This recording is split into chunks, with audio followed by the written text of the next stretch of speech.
In a landmark judgment, the Court of Appeal last month ruled that the Conservative Party's 2022 leadership election did not constitute a public function under the Human Rights Act of 1998. Accordingly, the party is not required to disclose information related to its function, including that related to the appointment of the Prime Minister, to the public and to the press. Instead, their function remains a private activity, not subject to judicial review or public law obligations. The upshot for media organizations is that should they seek information from political parties, even in their pseudo-government function, they must rely on private law remedies and voluntary cooperation for transparency rather than rights and entitlement under the European Convention of Human Rights and the Human Rights Act of 1998.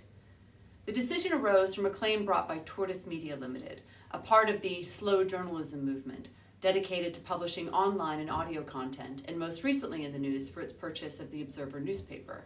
As an organization, it had sought greater transparency over the leadership contest that followed Boris Johnson's resignation as Conservative Party leader and Prime Minister in July 2022, and had become concerned about the integrity of the election process after learning that GCHQ had been in contact with the Conservative Party to ensure the safe conduct of the leadership election.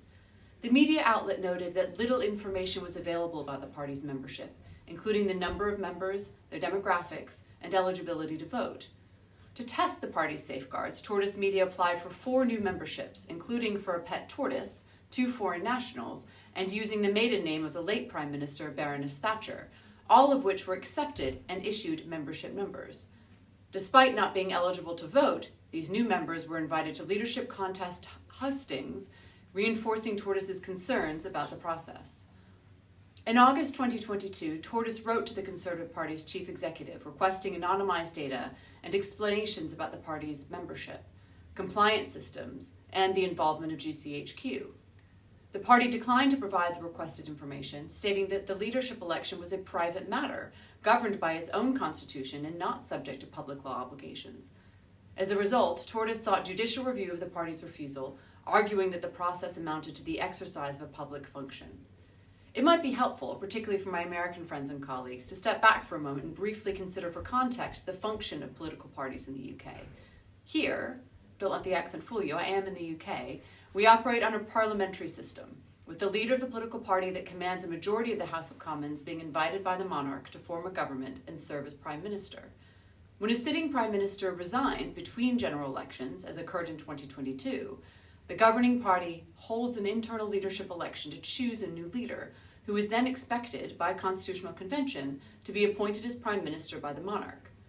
Now, political parties in the UK are private associations, and their internal rules and procedures are set by their own constitutions rather than by statute.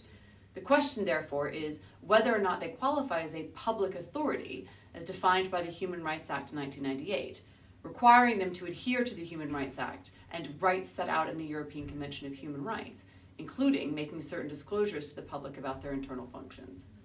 While not exhaustively defined under the Human Rights Act, public authority does include any person whose functions are functions of a public nature, but explicitly excludes functions in connection with Parliament.